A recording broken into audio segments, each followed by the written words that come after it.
রাধাবনপুর Shantamoyee যশোদারানী girls high school তার যে food festival হচ্ছে আজ 24শে জানুয়ারি 2025 স্কুলের ছাত্রীরা অংশগ্রহণ করেছে। এই সম্পর্কে আপনারা মানে কিসের দ্বারা অনুপ্রাণিত হলেন বা কি কারণে এই ধরনের ফেস্টিভ্যালটা করলেন? আমাদের একটা স্টুডেন্টস উইকে ছিল যে ফুড ফেস্টিভ্যাল, মানে খাদ্যমেলা সব স্কুলে হচ্ছে, কিন্তু আমরা স্টুডেন্টস উইকটাই করতে পারলাম না আমাদের একটু চাপ থাকার জন্য। সেই জন্য মেয়েরা যখন এসে বললো আমি ফুড ফেস্টিভ্যাল করবো, তো আমি ভাবলাম যে এই ব্লাড ডিটেকশন ক্যাম্প আর ফুড ফেস্টিভ্যালটা একসাথেই হয়ে যাক। মেয়েরাও যখন উৎসাহী, ওরাও একটু আনন্দ করুক।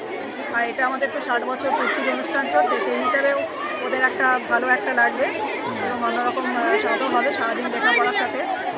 তো সেই অনুযায়ী আমরা করে একটা পারমিশন চাইলো, আমি মেয়েদেরকে পারমিশনও দিয়েছি এবং করে দিয়েছি। দিদিমণিরা উৎসাহী, ছাত্রীরা উৎসাহী। আপনার পরিচয়টা দিদিমণি দেন। হ্যাঁ, পরিচয়টা দেন। আমি প্রধান শিক্ষিকা অঞ্জনা সাহা, ধন্যবাদ। রাধামোহনপুর শান্তময়ী যশোদারানী বালিকা উচ্চ বিদ্যালয়, দেবরা, পশ্চিম মেদিনীপুর।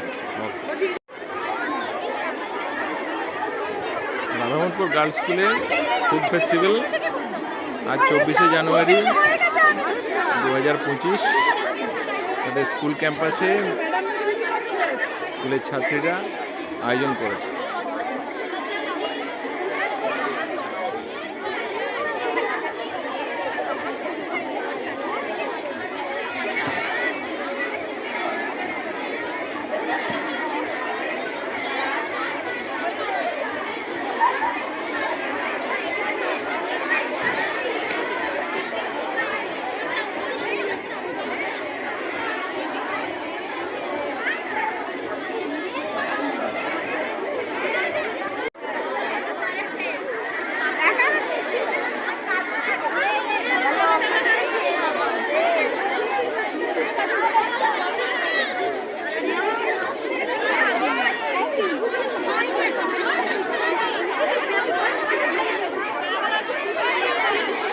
Oy,